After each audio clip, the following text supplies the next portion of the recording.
খুশির খবর। আমার ছেলেকে পুলিশ কেন অ্যারেস্ট করবে? কিসের জন্য অ্যারেস্ট করবে? ও কি কোনো অন্যায় করেছে না অপরাধ করেছে?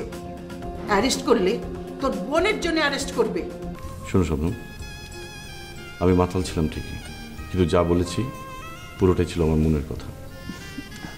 আপনার কথা আমি বুঝতে পারছি, কিন্তু কিন্তু কি? দেখেছো মা? হ্যাঁ, আয় বস।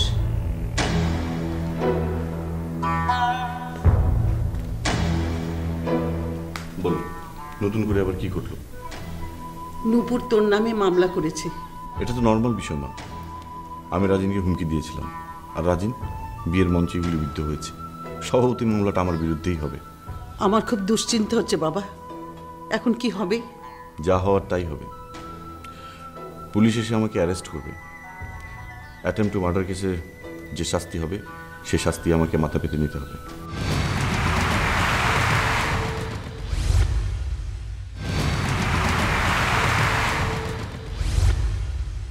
আমার ভীষণ ভয় করছে বাবা।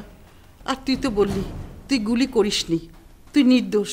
তা তুই নির্দোষ হয়ে কেন শাস্তি পাবি? না না, আমি তা হতে দেব না। না মা, ভয় পেও না, কিছুই হবে না। তাছাড়া আমাকে গুলি করার অপরাধে হতো তুমি রাজিনের বিরুদ্ধে মামলা করেছিলে, তাই না?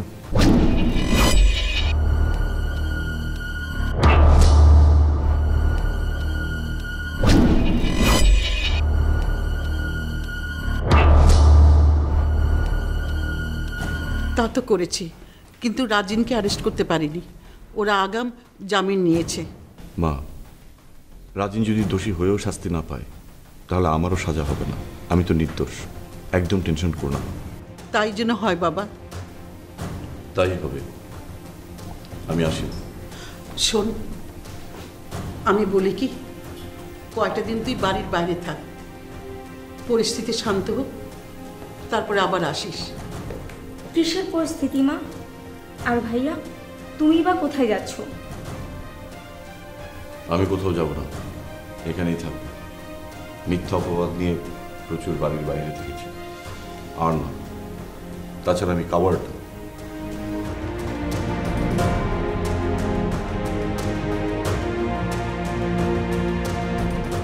কি হচ্ছে মা? ভাইয়া এসব কি বলে গেল? নূপুর বিকনের নামে মামলা করেছে। রাজিনকে বিকন নাকি খুন করতে চায়, তাই বিকন রাজিনকে গুলি করেছে। ভাইয়া তো রাজিন ভাইকে গুলি করেনি, তাহলে তুমি এত ভয় পাচ্ছ কেন? তাছাড়া মিথ্যা মামলা ভাইয়াকে কিছুই করতে পারবে না। কিচ্ছু হবে না মানে? ওরা সব কিছুই পারে। দেখলি না, রাজিন অ্যারেস্ট হওয়ার আগে জামিন পেয়ে গেল।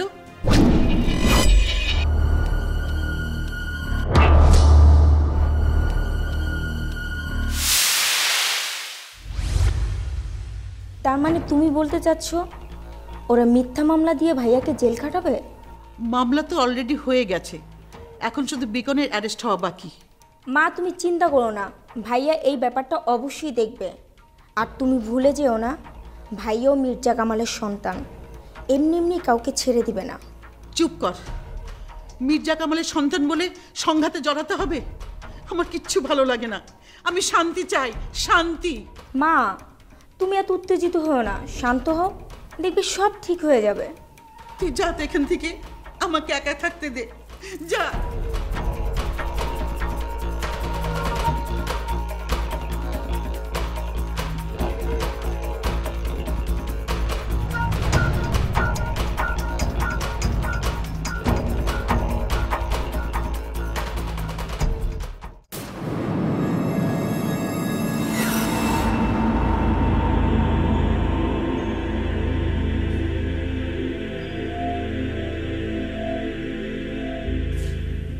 ভাইজানের পরিবারের অবস্থা খুব একটা ভালো যাচ্ছে না। যতদূর শুনেছি খুব একটা কঠিন সময় পার করছে তারা। বাবা, তোমাকে ওরা এত কষ্ট দিয়েছে, এত অন্যায় করেছে তোমার সাথে, এত অপমান করেছে, তার দাম কি তারা পাবে না? এসব তারই ফল পাচ্ছে। বাবা, তুমি মনে হয় মনে মনে খুব বেশি অভিশাপ দিয়েছিলে। মনে মনে না রে মা, প্রকাশ্যে। সবার সামনে আমি তাকে অভিশাপ দিয়েছিলাম। আমি অনেক কষ্ট করে আমার ব্যবসাটা দাঁড় করিয়েছিলাম, আর ভাইকে দায়িত্ব দিয়েছিলাম আমাকে সব রকম সাহায্য করার জন্য। আর সেই ভাই আমার বিশ্বাসঘাতকতা করে আমাকে পথের ফকির করে ছাড়ল।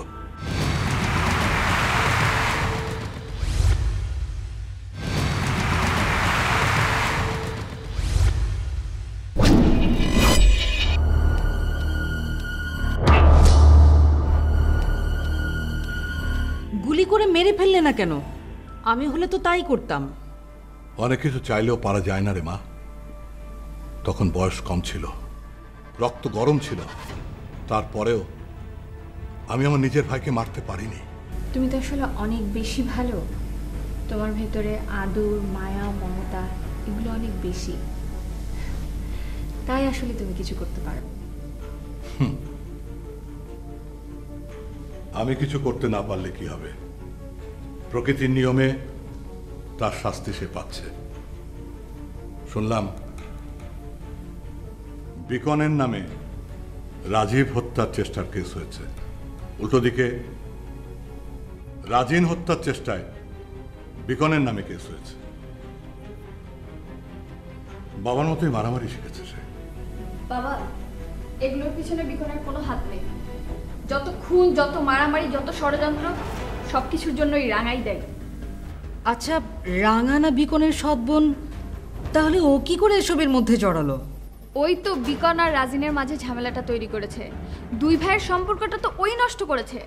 তুমি এত সমস্ত খবর পাও কোত্থেকে? আর এসব খবর তোমাকে রাখতে কে বলেছে?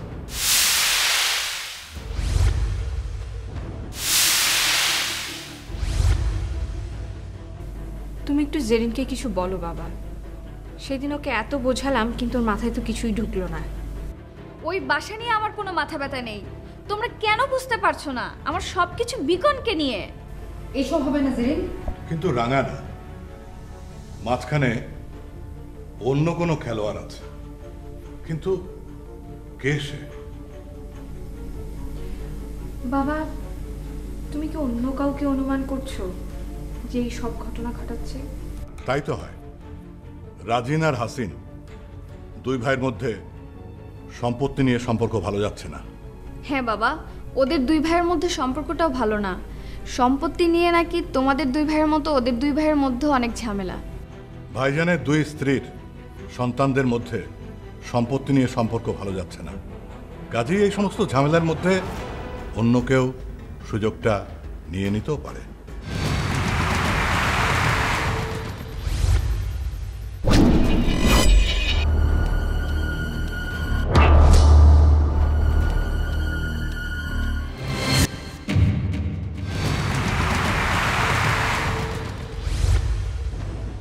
তার মানে এই ফ্যামিলির কেউ অথবা ওই ফ্যামিলির কেউ বিকনকে গুলি করার সঙ্গে জড়িত। বাবা, তুমি কেন জেরিনকে সব কথা এখন বলতে গেলে? আর দেখা যাবে যে ও বাড়িতে গিয়ে সবাইকে বলবে যে তুমি আমার বিকনকে গুলি করেছো। থামো যারা,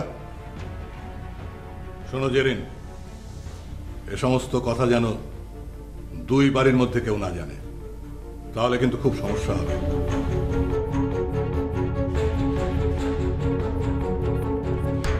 তার মানে রাজিন আর বিকনের মাঝে অন্য কেউ আছে যে বিকনকে হত্যার চেষ্টা করছে। কে সে?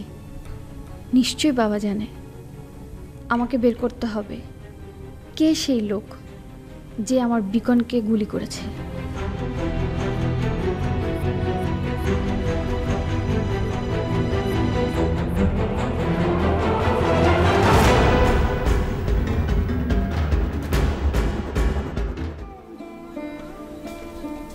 তোর কথাই ভাবছিলাম, একটু পাশে বস বাবা।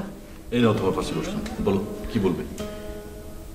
এটা যে আমি কি করলাম, আমার ভীষণ ভয় করছে। কি হয়েছে মা, ভয় পাচ্ছ কেন? ওরা তোর নামে কেস করেছে, যে কোনো সময় পুলিশ আসতে পারে। আসুক, সমস্যা কি? কি বলছিস? সমস্যা নেই, পুলিশ এসে তোকে থানায় নিয়ে যাবে, জেলে দিবে। আইনের উপর আস্থা হারিও না মা। আমি কিছু করিনি, আমাকে জেলেও যেতে হবে না। আপনিই তো বলেছেন আপনি বিয়ের আসরে রাজীব ভাইকে হত্যা করবেন। এখন এটা কি ওরা বড় ইস্যু তৈরি করছে? ওরা আসামি হিসেবে আপনার নাম দিচ্ছে। কেন যে অবুঝের মতন এই কাজটা করতে গেলি? আমি তো রাজিনকে খুন করার চেষ্টাও করিনি মা, বিশ্বাস করো। যদি এমন কিছু করতাম তাহলে অবশ্যই তোমাকে জানাতাম।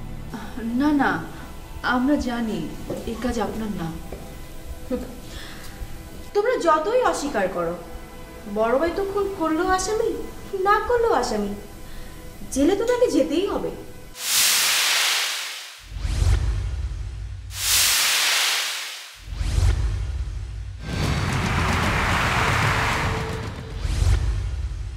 খুব খুশি হয়েছিস মনে হয়। কি বলো, খুশি হব না? আমাদের কাজটা অন্য লোক, তোমাদের আপন লোক করে দিচ্ছে, আর খুশি হব না? এখনই এত খুশি হোস না পারমিতা। আমরা যা ভাবছি হয়তো সেরকম কিছু হবে না। হলেও বা কি হবে মা, এমন কোনো সাক্ষী কেউ দিতে পারবে না যে খুনের সময় আমি ওখানে ছিলাম। বিকন ভাই, আপনি ভয় পাবেন না। পুলিশ আপনার নামে কোনো প্রমাণই পাবে না, আর তাই ওরা আপনাকে জেলেও রাখতে পারবে না। তুমি চুপ করো। তোমাকে চামচামি করতে কে বলেছে? সবাই আশকারা দিয়ে এই মেয়েটাকে একদম মাথায় উঠিয়ে ফেলেছে।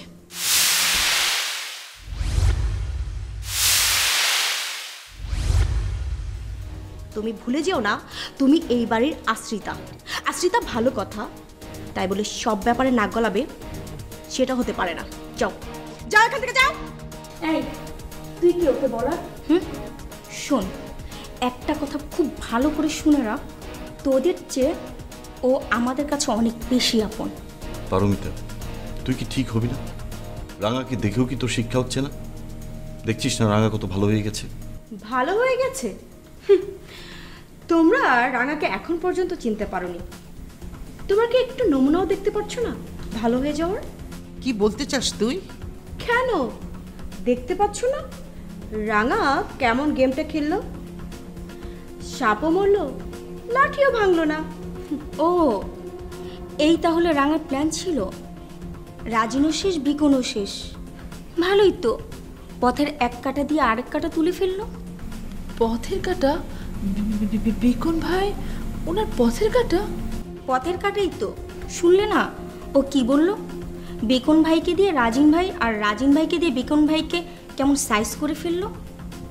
বাহ, ভালো বুঝেছিস তো। তুই যাই দেখে মা, ওর কোনো কথা বিশ্বাস করো না। এই সবই ওর মন গড়া কথা। রাঙার মনে এসব কিছুই নেই। ঠিকই বলেছিস, এসব ওর মন গড়া কথা। ফুপু, আমি আমার রুমে গেলাম। চলো শবনম। মা চলো আমরা উঠি। ওর এইসব অসুস্থ কথা শুনতে আমার একদম ভালো লাগছে। এসো।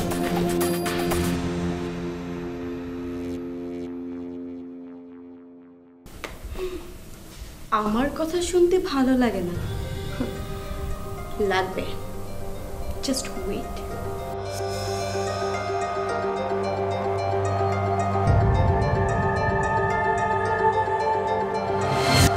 নূপুর, নিজেরে তুমি কি মনে করো? আমার সাথে টেক্কা মারো না? হাসিনের সাথে টেক্কা? একবার তো টেক্কা মারছো। আমার মায়েরে পটাইয়া আমগো 3 ভাগের 1 ভাগ কবজা করছো সম্পত্তি। তারপর আমার ছোট ভাইরে বিয়া করছো, আরো 1 ভাগ সম্পত্তি তুমি হাতাইছো। আমি আমার সম্পত্তির 1 কানা করিও তোমারে দিতে রাজি না নূপুর। রাজি না? তোমার এত চিৎকার করছো কেন পাগলের মতো? কেউ যদি শুনে ফেলে?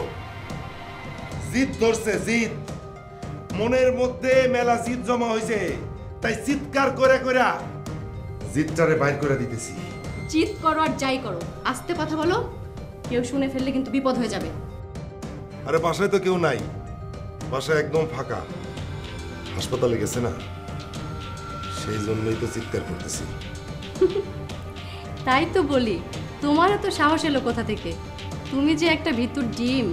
কি কইলা? আমি ভীতু? আমার তুমি ভীতু কইলা? তুমি কি জানো আমার একটা ইশারায় আমার লোকজন কিভাবে পাখির মতো মানুষ মারে? জানি, সেটা টাকা দিয়ে লোকজন দিয়ে তুমি মারাও, তুমি নিজে তো আর মারো না। আজ বাসায় কেউ নেই তাই চিৎকার করছো। আমার সাহস সম্পর্কে তোমার তো কোনো ধারণাই নাই। বুক ভরা সাহস আমার, বুঝছো? কিন্তু সেই সাহস আমি যদি সব জায়গায় দেখাইয়া বেড়াই তাহলে তো বিপদ আরো বাড়বে। এমনিতে নূপুর আমার সন্দেহ করতেছে। বলো কি, নূপুর সন্দেহ করছে মানে? হ্যাঁ, নূপুর আমারে সরাসরি জিজ্ঞেস করছে আমি নাকি রাজেন্দ্র হত্যার চেষ্টা করছি।